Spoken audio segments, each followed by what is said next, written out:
Hello and welcome to Super Lady Hero Hour. I am Yael Tygiel. I'm joined as always by Kay-B. Hello, Kay-B. Hi. Thank you, everyone, for joining.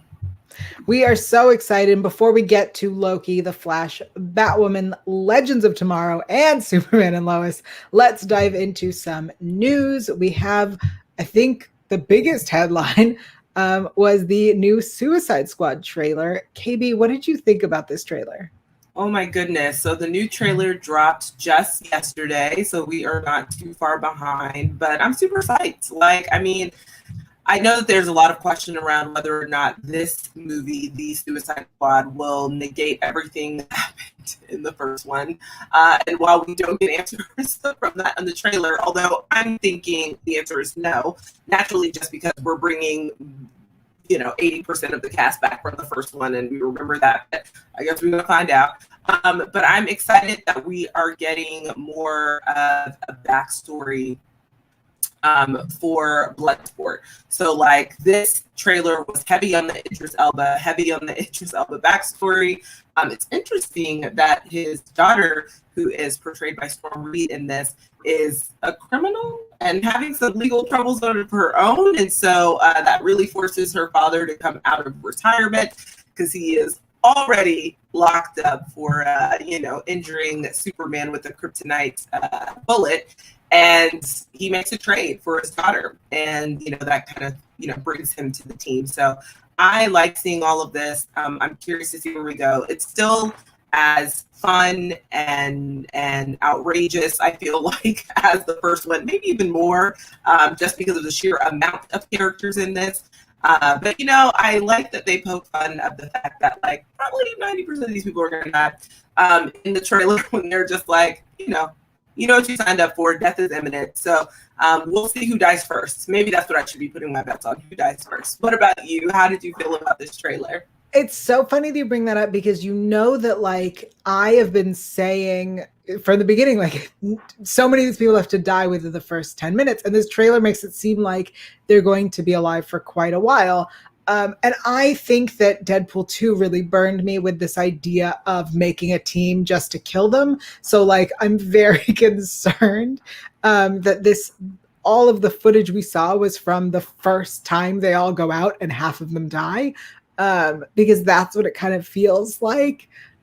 So I'm nervous. I'm very nervous, especially because was it Polka Dot Man that we were like, no, this guy can't survive, but he survives. It seems a lot of these live longer than I expected. I think that's what I mean by survive. I expected introduction, death. It's funny because I do think that they probably strategically cut this trailer to make it seem like people are alive a lot longer. But, who knows? Honestly, who knows? I just know that I'm looking forward to this and super excited to see it. Absolutely. I agree. James Gunn is known for making fun ensemble projects. So I'm excited to see it. I think it's going to be enjoyable. It's like I always say with a Zack Snyder film is it's going to be beautiful. With a James Gunn film, it's going to be enjoyable. Whether it's good or bad, you're going to have a good time. I like to say with a James Gunn film, the soundtrack is going to be good. I mean, like, honestly, if nothing else, you're definitely going to enjoy the music. Like, there's music in there for everyone, I feel like, in every James Gunn film. So yeah, I liked the Suicide Squad soundtrack for the first one as well. So it can't be bad. Here we go. All right. So that's really it that we have for news, because really that's the biggest news that actually came out. So before we dive in, this is really your full spoiler warning. I just want to let you guys know we are going to talk spoilers and we are going to dive deep into it. So I'm going to kick things off with Superman and Lois. So here's the quick cap for the 11th episode, a brief reminiscence between cataclysmic events. Clark makes a startling discovery about Morgan Edge. It's so funny because that title is twice the size of that quick cap. But anyway, so how did you feel about this episode? I'm torn about this episode. I enjoyed it. I had a good time, and I did like seeing it and getting our answers because we know I like answers. But I really enjoyed that we didn't have a origin story because we all know the origin story. So the idea that we now were like, oh, we're 11 episodes in. This is where we're going to place the origin story. I almost feel like we should have done origin story season 2. But I did like seeing Clark and Lois meet. I guess I'm a romantic because their chemistry is amazing and watching them was so fun and they're so cute together. And I believe this love. I do. I believe it so much. So I really like that. And I kind of would have preferred to just see Morgan's origin story. Like, I think that's what we needed was how he became who he is. And we only got a little bit of that. We got the answer to the big question from last time about where the hell he was. That's his fortress. He's in the desert. My bad. Yeah. So I think aside from that, we kind of ended up where we knew we were going. So that's how I felt. I'm torn about this episode. What about you? What did you think? Yeah, I actually really liked it. I agree. I'm super happy that they didn't do this kind of origin deep dive in the first episode. Mm-hmm. And realistically speaking, this is kind of the fast forwarded version of an origin story. And because it's all happening in Clark's mind, because Morgan has connected that odd device to see his thoughts and his memories in his past. So I still liked it because it's still a quickened version. It wasn't every single little detail. And we also did not fully get to see the story of his father dying, which thank goodness, because I don't need that either. But I do think that just the opportunity to take a pause and to introduce Lois in his life and to see how they built their friendship and their working relationship before dating. I thought that was really interesting to see. And you're right, this love is believable, but I think something for me, it's mature. And I appreciate that. They have a very adult relationship, and that's something that we get to see here. And I really like that. And so, even by the time we get to the end and what happens is what we knew would occur is that, Superman is on his way to turning evil. I even liked kind of how they handled Lois's strength at that moment, even with her sons, because obviously it's devastating to know that this turn has occurred.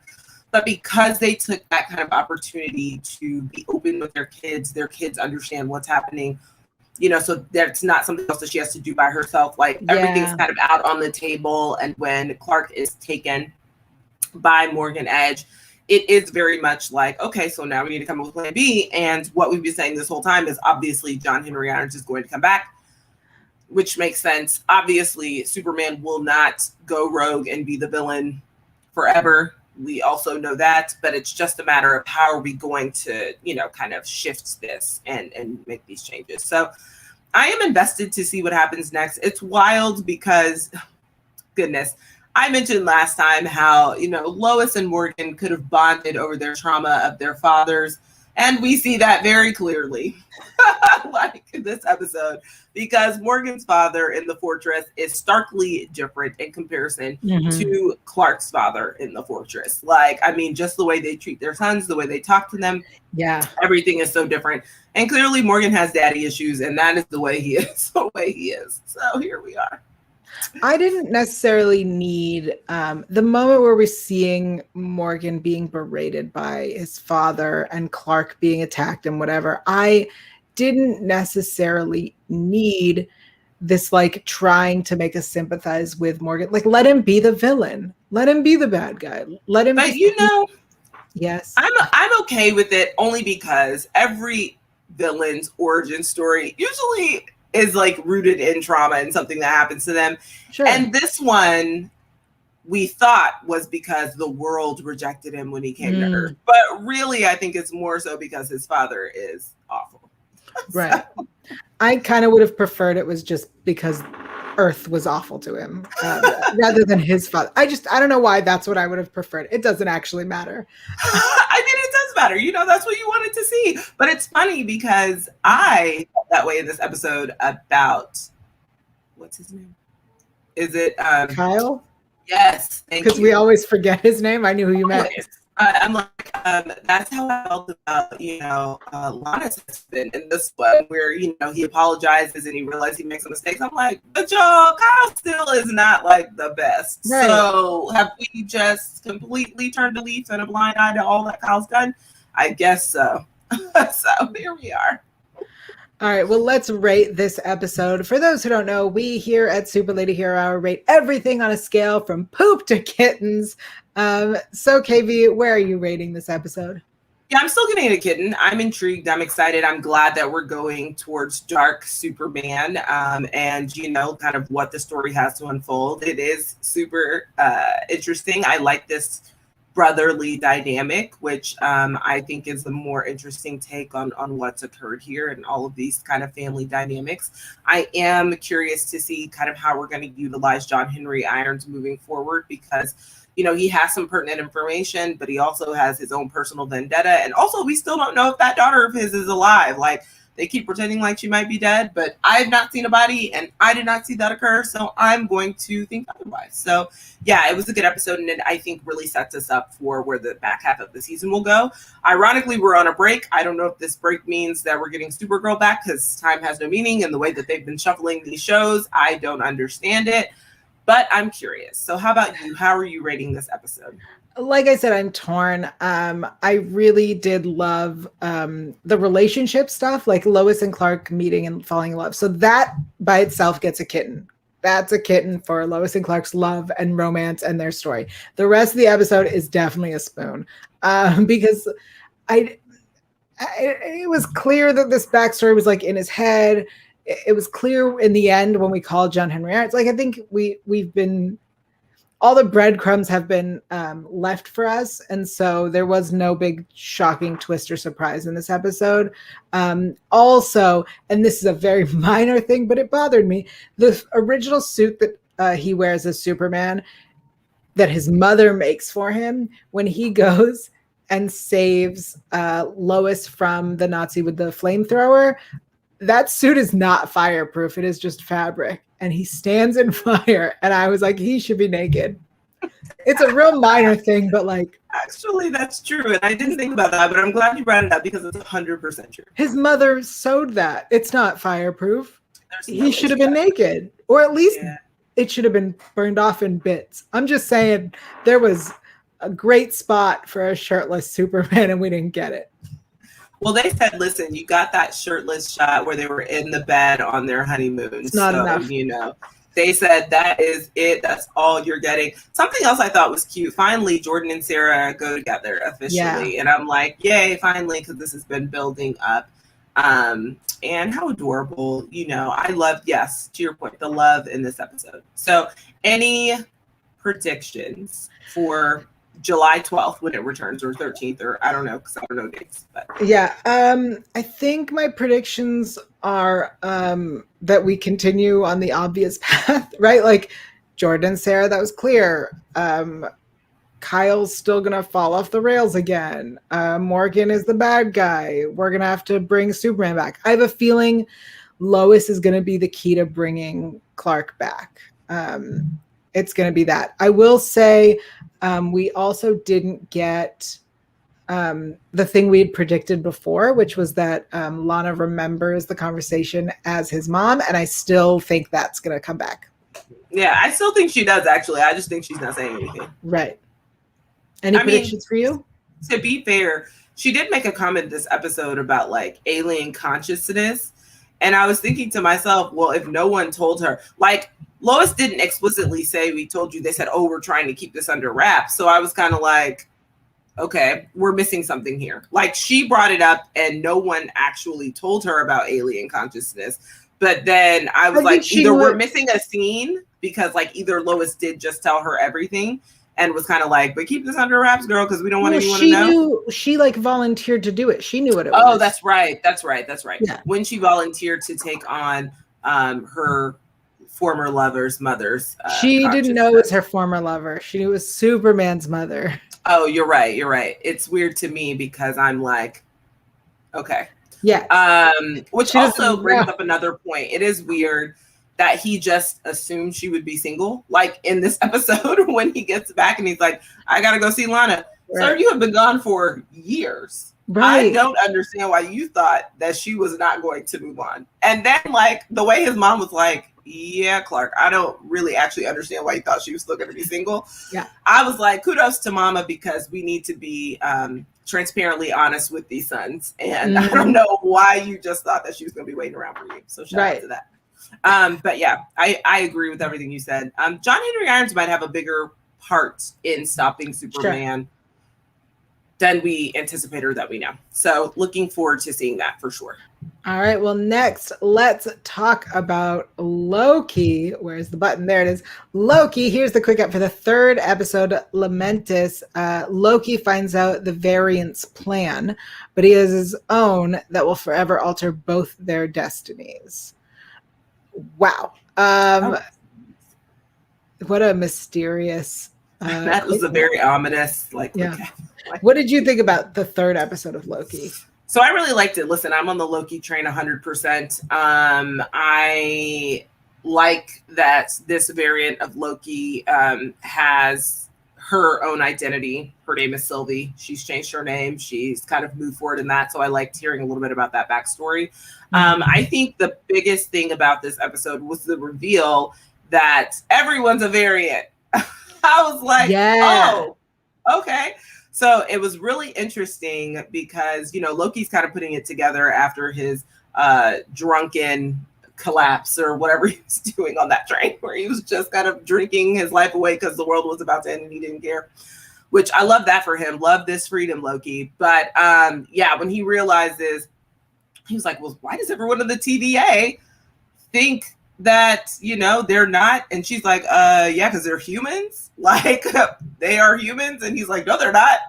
And she's like, yes, they are. And she was like, they're variants. And it was like, oh, plot twist.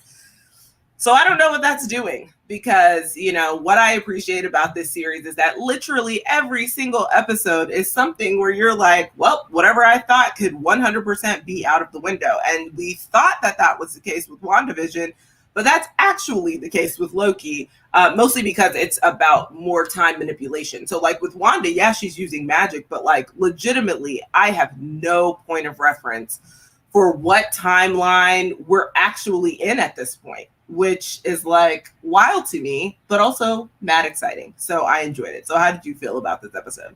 I loved this episode. I think the reveal that they're all humans and variants was fascinating, was a great twist. I think the fact that they're stuck in, you know, about to die is and fascinating. Lamentis one. Yeah. I'm like, go on. I think everything about it was really good and really interesting. I think Loki trying to like get information out of her is really interesting because he reveals so much about who he is and she does not. And I loved that. So I will say this. I did a little deep dive into the name Sylvie and who this character is. And based on that, I guess I'll consider this kind of a spoiler, because if you haven't looked into it, then you might not know this. But apparently there was a character that was created by Loki in a way that there's a discrepancy on whether he gave her powers and thus created her magic version of her, or whether he created her as a being altogether. So knowing that information and going with your theory that he is what are they called? The TVA. The TVA. Yeah. He is the timekeepers. I think, not to get too prediction-y, but my new theory is he's given himself this, he created her to give himself something to do. This is all him. He's involved. He made all of this to like preoccupy himself or distract himself or to give himself a challenge or to lead him to some sort of realization, which stands by my theory as well, that he turns into her in the end, right? Like, I think this was all his doing. This episode has no, I could be so wrong. All of this could be completely wrong. As we know, they like to take characters from the comics and do what they want with them. So, I feel like it's we're back. interesting because I 100% still support the idea that Loki created the TVA. I still feel that way. Like every episode, I'm like, I don't know. But I will say, it just occurred to me that, maybe this is a different take on grief, right? Because that is something else that we do explore with the Loki character. So, when Loki's mother dies, there's a huge period of grief. Obviously, Odin dies too. And then Loki himself bites the bullet, right? When we're in that timeline for Endgame. So I don't know. This could also be something that he created in order an opportunity to deal with his grief as well. Sure. Which, seems to be a pretty heavy theme across the MCU right now. So I don't know, I agree. Anything is possible when it comes to this franchise. Literally anything is possible. But I am curious to kind of see where we go and where we're headed. Also, they did confirm in this episode that Loki is bisexual. And so that was something that we have not heard before, but we did hear this episode. And I'm not going to lie, I will say, yay, Loki.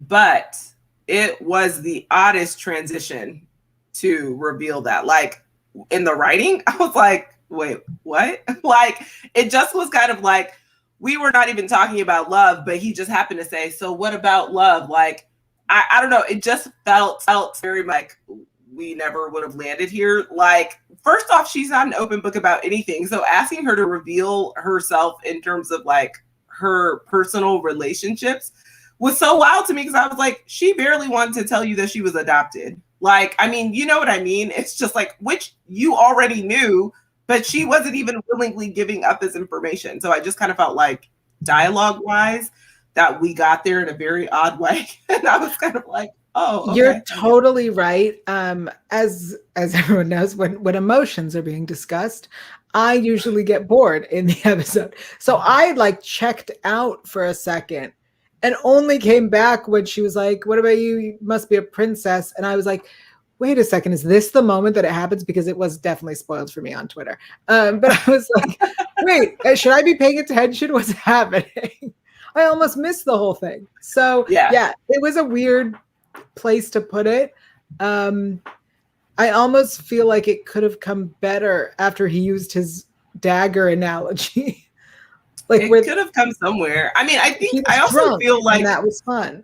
Yeah, because this exchange happened before he was even drinking. So like it would have made more sense that he had too much to drink and then you know what I mean, or something. I don't know. I just was champagnes in. Yeah, and I was like, this placement is very odd. Well, okay. All right, let's rate this episode. What did you think of Loki episode 3?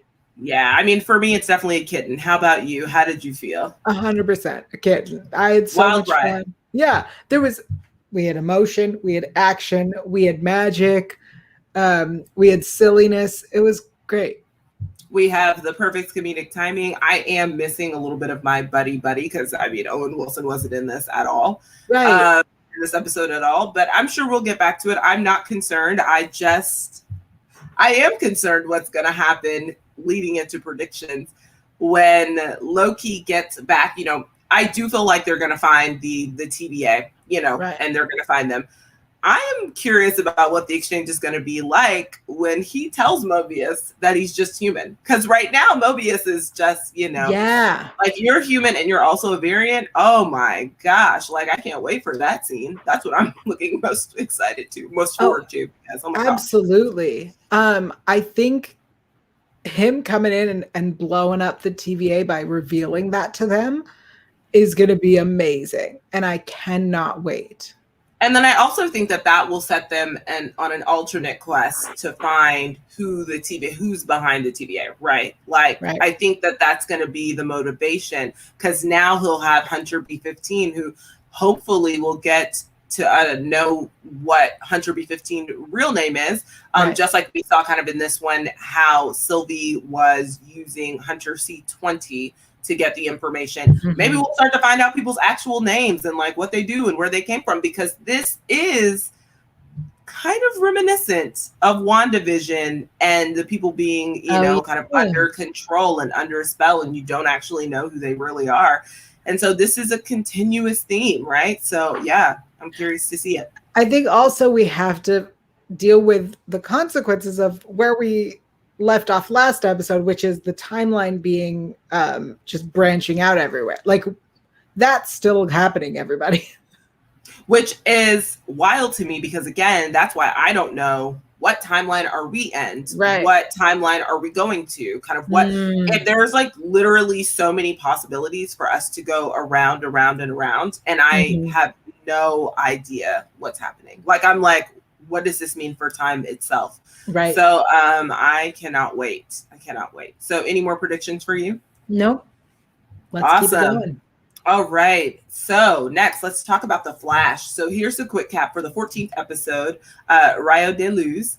When Ultraviolet returns to Central City, Allegra is determined to find her cousin and change her heart.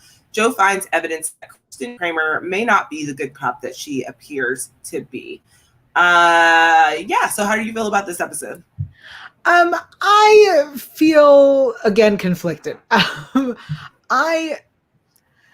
The Joe storyline really annoys me. Like, he found all this evidence. Turns out she's evil. We have proof of it. How exciting. And then she's like, I'm not evil. And now I need your help and we're going to work together. And I'm like, then what was the point? If she's not the big bad, what was the point? And then the Ultraviolet storyline was fine. I don't know how I feel about Chester and Allegra being a thing. Like, I don't know how I feel. We don't need every person to couple up on the team. I think the thing I liked most was Sue's involvement. She's fun and she's funny, and I like her and Allegra working together. I really loved the fights with Sue and Ultraviolet. Like, those were just so fun.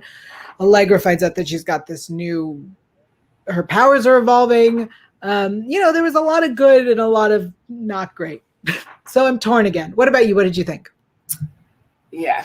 It was middle of the road for me. I just, to your point, this whole let's turn these villains good, or let's, that has been happening all season long. I guess that's just the direction that they're going in, whether I like it or not. And it is a constant theme. So even Ultraviolet, you could say, is no longer a villain and is now, it really was the theme of this episode. So, it was fine. I think that they have been kind of dropping nuggets about this Chester and Allegra situation for a while. So I've kind of seen that coming.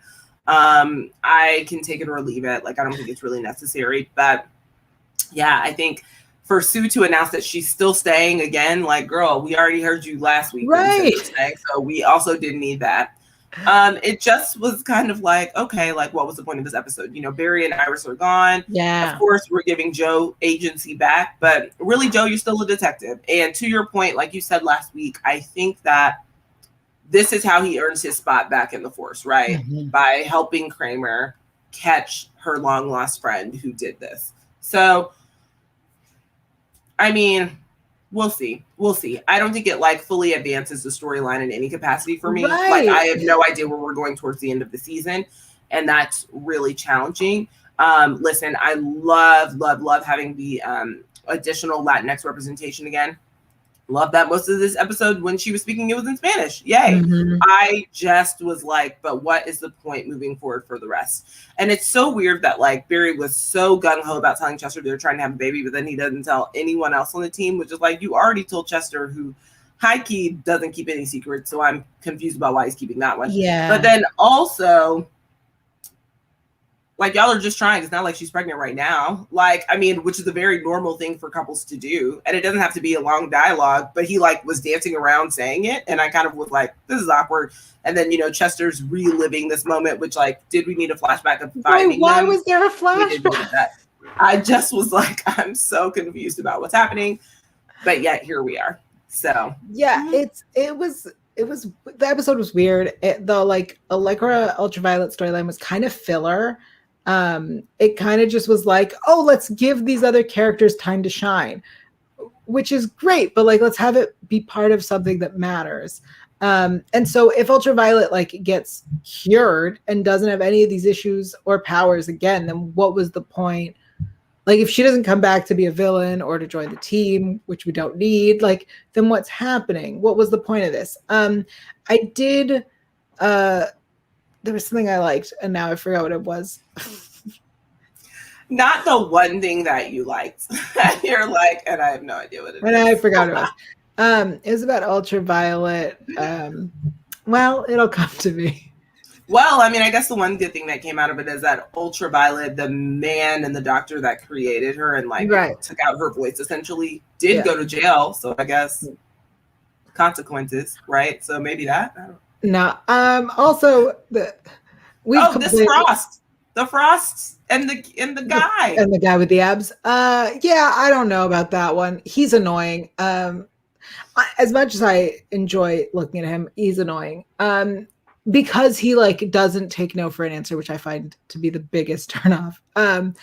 And no, the issue that I had with this episode, the biggest issue was Allegra being like, "What would Barry do? He would talk her down." And so she goes to talk her down, and I was like, "That's literally what we've complained about all season." So maybe we're the only people complaining about this. I don't know. I mean, you know, it's a maybe we're the only ones who don't like this. I don't know. No, the best part was Sue's fighting. So yes. I mean, are we the weird ones who think that a superhero show should have more cool fight sequences? I kind of want to know because I'm kind of interested in what other people are thinking. If they're like, you know, because I haven't really live tweeted the show in a while. Yeah. And I'm kind of curious, like, what are people saying? I might do a little deep dive on Twitter and you guys please at us and let us know. Like, do you like this new direction that the show's going in where they, you know, kind of, I guess, soften their villains a bit and, you know, really kind of talk them out of their villainous and treacherous ways of life? Because it's really more so like counseling almost, actually. So then what's the superpowers for? It's confusing. All right, well, let's rate this. Yes. I don't know. How are you feel? Oh, yeah, I was like, how do you feel? I think I know how you feel, but... I think I'm giving it a poop, honestly. I was going to give it a spoon and be nice, but nope. It's a poop. What about you? Yeah, for me, this episode was definitely a spoon. I mean, I didn't hate it. Like, I definitely have hated some of these other episodes and I've rated them poops before. So I didn't hate this one, but it was very much a traditional Flash filler. So I always want to see Joe doing more, but like that's meaningful. I always want to see Allegra doing more, but that's meaningful. So my spoon is leaning towards a poop because I just need it to be meaningful. I just need it to be moving in the direction of where we're headed for the rest of the season, clearly what the direction we're headed in is getting pregnant. I feel like that's the only direction that we're headed in. We're headed in a baby. I don't know anything else that we're headed towards except for that. And next episode, we saw Godspeed is back.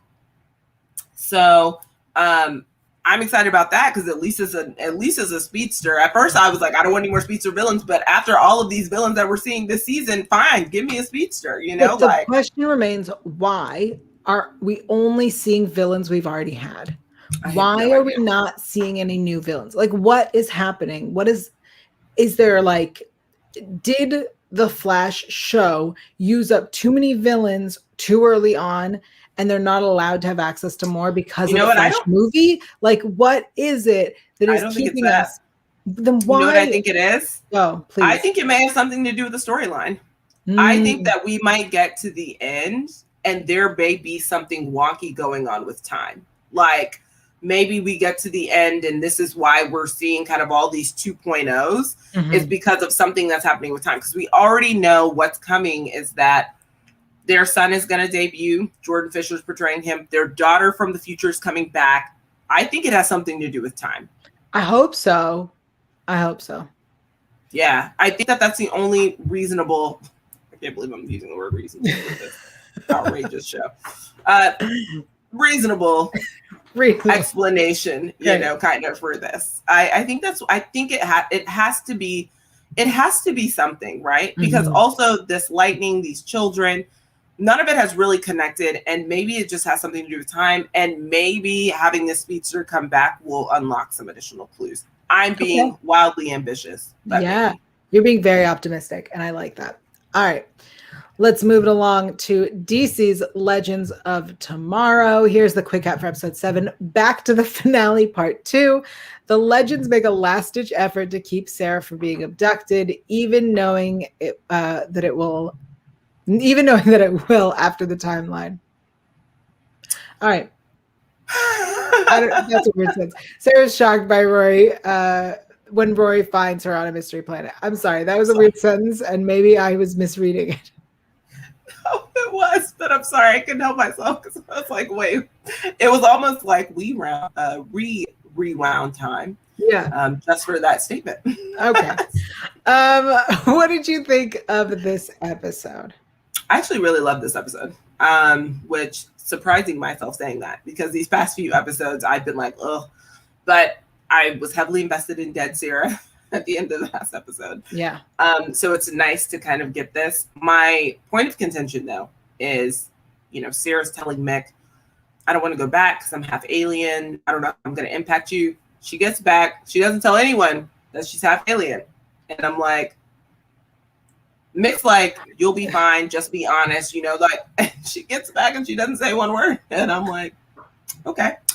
Well, maybe next episode. So for me, though, I thought going back to the finale made perfect sense. Mm-hmm. Yay, we got to see Maisie again. And, oh, yay, let's screw up with the timeline. I just think it was classic Legends. Yeah. The fact that, even them going back literally did no good. They did not save her in any capacity. It was still Mick who helped save her. And y'all went back to the finale for literally no reason. Yep. And we'll likely have so many additional time flubs that now happen because you did it. It's classic Legends. So I absolutely loved this episode as well. I'm a big Back to the Future fan. Obviously, I love time travel. I really enjoyed this. I think you're right. The fact that it did nothing, and that it kind of resulted in everything playing out the way it was going to anyway is so interesting. I love that they're the reason we ended up the way that we ended up. So that was really fun. I don't know how I feel about Sarah being half alien. So if we recall, Sarah we started the show all those seasons ago. She was just a human with who was a kick-ass assassin. She was just a really cool fighter. And then everyone who has joined since the beginning has been, had a power or did something special or whatever. I felt like we were adding all these magical people. And so I like that she was the human. And then last season we gave her powers. And I remember being really annoyed with it because she was just an assassin. She's the captain, an assassin. She doesn't need powers. So now that she's half alien, I'm like, we don't need this. We don't need this. And yet here we are. I think her whole plan to clone herself again, she doesn't seem to have any issue with the fact that she's a clone.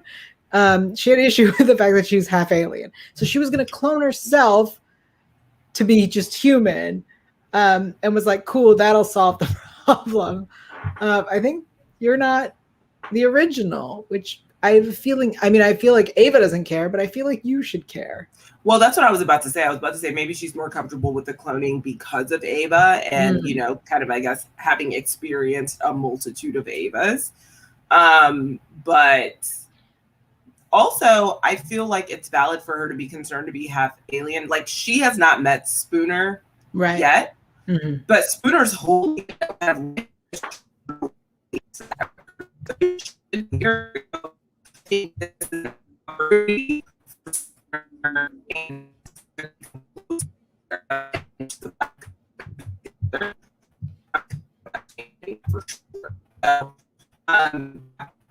curious to kind of see where we're headed with this storyline. And of course, it ended with the proposal that really was the start of it all. Finally, they are engaged. And I love how Ava didn't know when to say yes. She was done, she was just down there, and she's like, Okay. Actually, I was going to say no. And I was going to say no, be like, something's in the background. And I don't know about her future because of this. It was just because she really didn't know. Yes.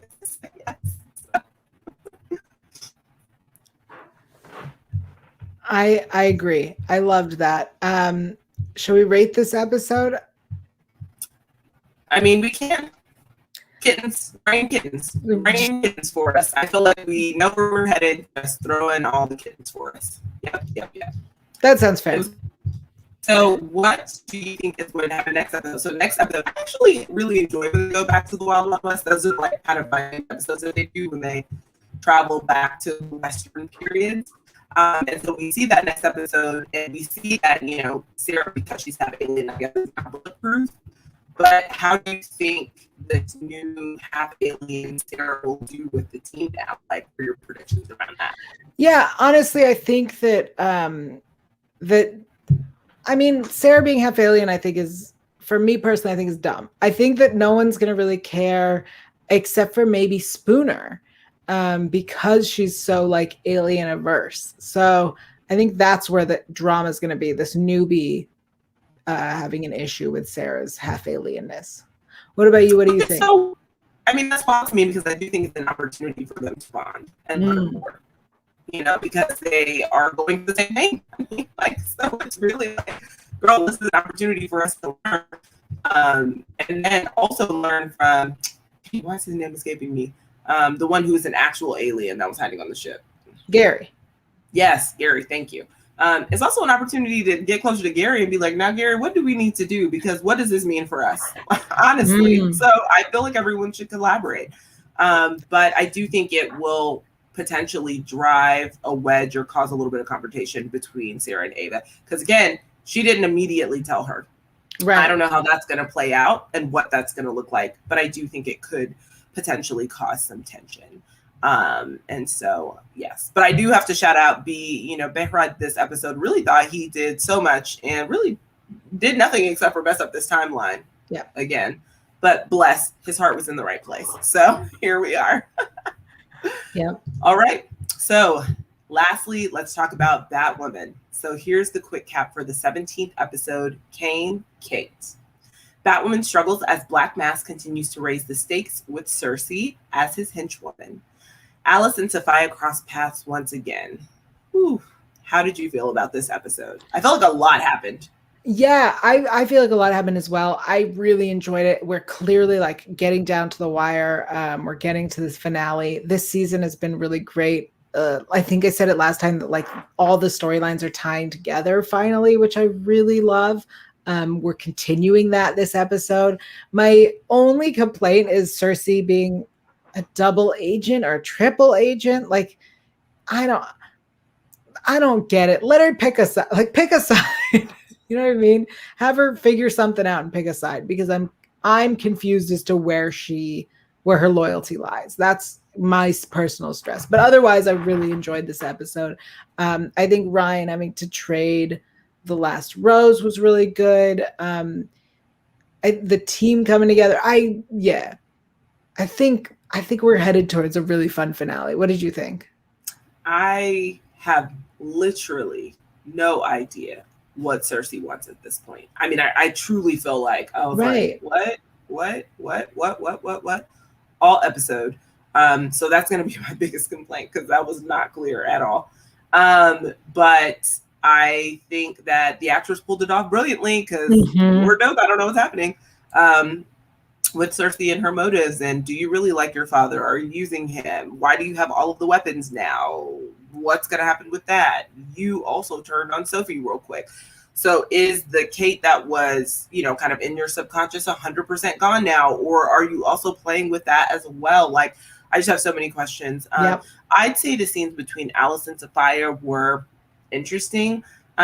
It's so interesting because, in the beginning, I guess it was kind of revealed that Sophia was in love with Alice. I mean, and so now it's clear that she killed Ocean because she thought that Sophia would that Alice would come home to her.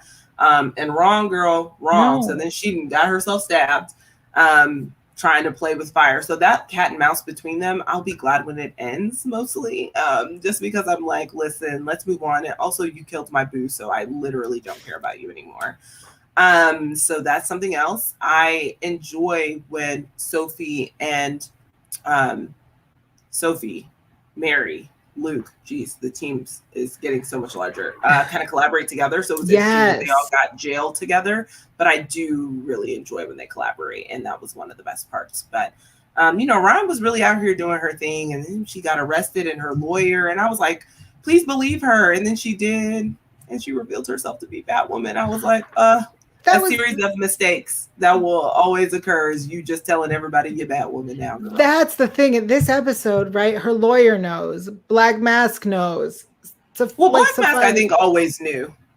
I think that they knew who the other one was, but they just had to say it out loud in this episode. Like that was the least. Right, it wasn't like everyone knew this episode. Sophia didn't know until this episode.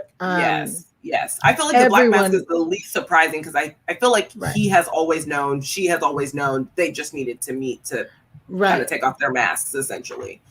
But also the lawyer knows. I was like, too many people know now, and they all have to. We have to kill some of them. Well, this is how we know she's here to stay, right? This is the first sign that she is clearly going to stay as Batwoman, which I was concerned with based on the promos and seeing Kate back in the suit. But clearly we know that she's here to stay because she's told all of her friends and enemies and strangers and everyone in the world. So here we are. Yeah. All right. Well, let's rate this episode. What did you think? Kittens all day. How are you feeling? I think I'm also going to go with a kitten. I did enjoy this episode. I don't know that there was any point where I did not. Except for I was confused as to where Cersei's loyalty lies, but that I think is intentional, so that's fine. Yeah, and I think it will be made very clear. Yeah. Next Sunday or this Sunday. Time has no meaning. It's Wednesday. So in a few days, it will be made very clear, I think, kind of what is going to happen with Cersei for sure. And what her real motives are. Right. Because is it revenge? Like, I mean, what is it, girl? Please tell me. So do you have any predictions going into the finale? I don't, and I love that. I'm really excited to see where this goes. Well, I predict that Sophie officially gets an invite to join Team Batwoman. Okay. And I mean, we already know that Batwing is going to make an appearance. Luke is going to be wearing the suit, so we already know that. I don't know. I kind of predict that Papa Kane's going to get busted out of jail. Everyone else is roaming around free, like we see on The Flash, like we saw with, Killer Frost and that dude. And he's like, oh, my record is expunged. Right. And, so it's like, that's probably going to happen with Papa Kane this episode, too. Feel like people are just doing what they want. So here we are. All right. Well, let's head over to our weekly segments. Performer of the Week. Who are you giving that to this week? This week it was really hard, but I am probably just going to go with Javicia. I think this week, having to give up so much of being Batwoman to allow and make room for Kate to come back and to heal and to get her memories and to take her time. I think Javicia did a really good job of showcasing like all of the different layers of Ryan. Mm-hmm. And then even when she's in the room with her lawyer and, they're having this conversation about how she was about to get off of parole, and how everything was going to be looking up for her, just showing that vulnerability and being like, I don't understand why people don't believe me, to really actually coming to the realization that she deserves the bat suit. Because I think really that was what this episode was for Ryan, is that it was less about, it was about Kate Kane, but through Kate's journey, it was about Ryan really accepting her position as Batwoman, and owning the fact that she does deserve this, and this is her destiny, and this is who she is now. So I really like that. So who are you giving Performer of the Week to? I'm actually going to give it to Wallace Day, who plays Cersei / Kate. I think she's doing a really great job. I forget that she's not Ruby Rose sometimes. Like, that's how amazing when she is Kate she is, versus when she is Cersei. And I really like what she's doing. And it's such a challenge, and she's doing a really great job. I will say that I think that Wallace and the actress that plays Alice actually look more closely like twins Absolutely. than Ruby Rose did. Like, I think that casting, they look very, very similar. So I think that casting was spot on for sure. Yeah. All right. So character style icon of the week. Who are you going with this week? Okay. I'm pretty sure it was my icon last week as well. But Sue in her leather suit, it was Sue and Ultraviolet. Both of their like leather cat suits were incredible. I realized how much I love Ultraviolet's with the mask, specifically because I also have a red mask that I like. So I was all about those two in their like, you know, badass black suits. So oddly, those are my character icons this week. What about you? Yeah, no, I'm going with Sylvie. So I'm going with this Loki variant. I really like this suit. I think it looks really good. And I think that she carries it well. And it's BA. So I love it. Yep. All right. So what's your WTF OMG moment of the week this week?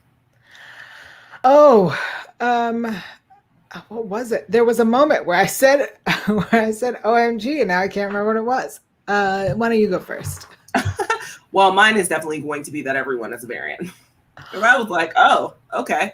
That was definitely shocking and a huge twist for me. You know, I feel like this week, Superman and Lois, there weren't really any twists. We kind of ended up exactly where I thought it would be. Yeah. Flash, we ended up almost nowhere.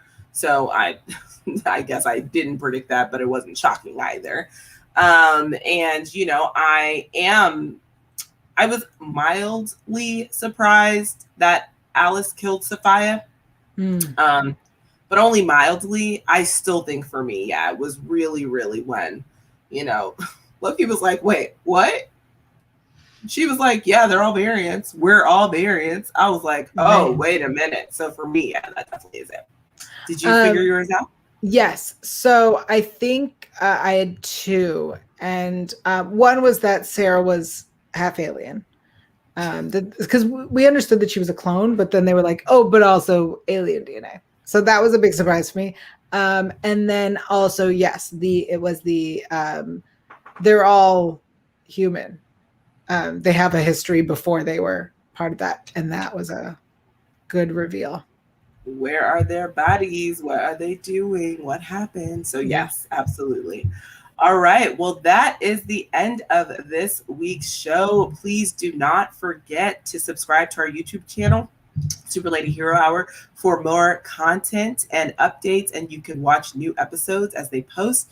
So, you know, until we film the next episode, Yael, where can everyone find you? What are you up to? I am everywhere on the internet at Yael Tygiel. That is YAELTYGIEL. Currently, S Review is on hiatus for a couple weeks, but we will be back in July covering old episodes until we return with new episodes in the fall. My Twitch is also on hiatus. There's a lot of hiatus. It's summer, but keep up with me on Twitter and Instagram to know where to find all the rest of it. Kay-B, what about you? Where are you at these days? Instagram and Twitter, the Lady Kay-B, TheLadyKayB. And yeah, just look out for more interviews. Got a fun interview tomorrow with Tyrese for Fast 9. So really looking forward to that. It's going to be a huge summer movie. To be fair, you know, it is blockbuster summers are back. And, you know, it was exactly what I expected. The fun, the insane rides, exactly what I expected. So look out for that. And we should note that we too, Super Lady Hero Hour, also on hiatus until July. So we'll be back in 2 weeks instead of next week. And we will double up on the content and our reviews of these different episodes. But when we get back, best believe we have a lot in store. We'll even have some surprise movie reviews coming out as well. So stay tuned. And thanks for watching. Bye.